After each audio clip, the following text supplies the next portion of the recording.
All right, I'm going to read 36 through 40. We left off with a baby being dropped off in Red's Hollow.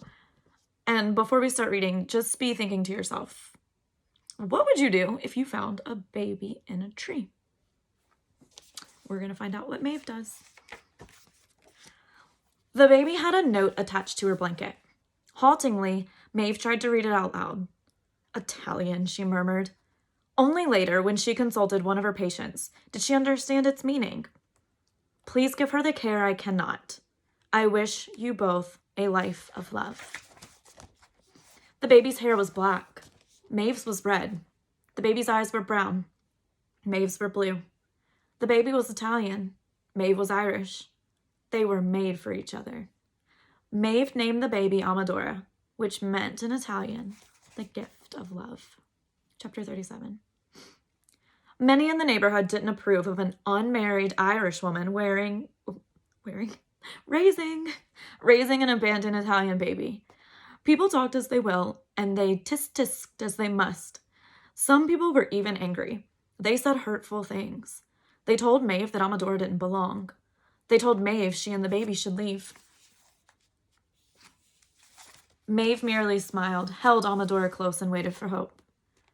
On dark nights when hope was scarce, she would sing an old Irish tune mixed with a newer Italian song that she had learned from a neighbor.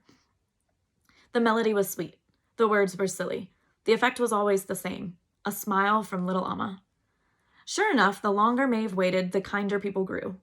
And before long, Amma, as she came to be called, was as much a part of our messy garden as all the rest of us. When Amma was old enough to feed Squibbles and his family, she did. When she was strong enough to climb me, she did.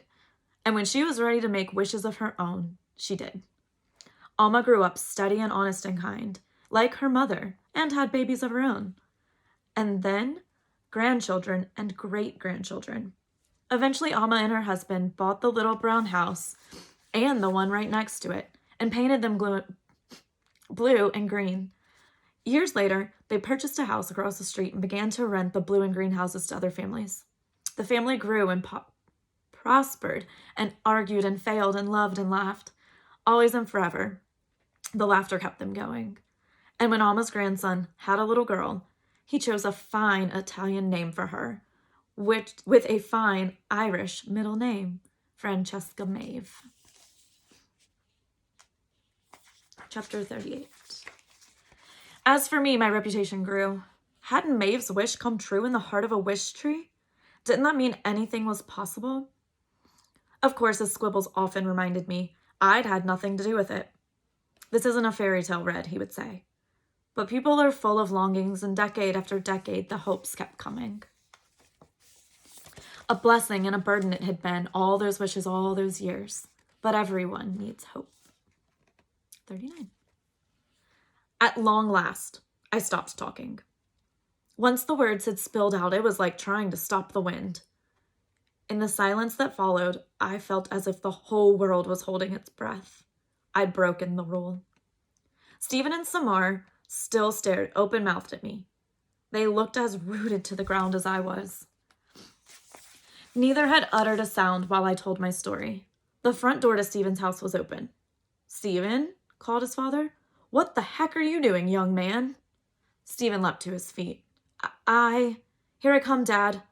Night, Samar." "Night, Stephen," she said. Stephen dashed towards the porch, but stopped halfway.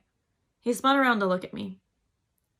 "Thanks," he said in a quizzical voice, using the same tone he might have used if Bongo had just made him pancakes. The door slammed behind him. Samar stood holding her blanket to her chest. "I know I must be dreaming," she said. She headed to her own porch and eased open the door. "I just wish," she added with a smile, "that I didn't have to wake up." 40. Almost instantly, I regretted what I'd done. I'd broken the rule, the biggie. I'd deliberately spoken to people. And not just a few words. I'd spoken a river of words. I wasn't like that frog in the mailbox. I hadn't broken the rule accidentally. I'd broken the rule because I wanted something. I wanted to matter. I wanted to do something meaningful before I died. I'd done it for myself. After the shocked babies and their equally shocked parents were safely ensconced in their dens, I admitted my feelings to Bongo. I waited for her to yell at me. Bongo is good at yelling. Extremely good. You might even say she has a gift. Why did I do it, Bongo? I murmured. Why? She flew to home plate. She stroked my rough bark with her sleek head. You did it, my wise old tree, because you had a story to tell. It's foolish, I said. I'm not supposed to be foolish. Not so foolish, Bongo said. Just hopeful. And everyone needs hope, Red.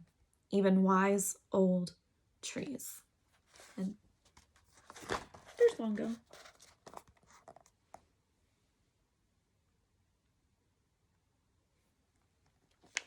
And after seeing Bongo, why do you think she's not yelling at Red? Because we know Bongo can yell and Bongo can yell at Red. Why do you think right now in this moment, Bongo's not yelling at Red?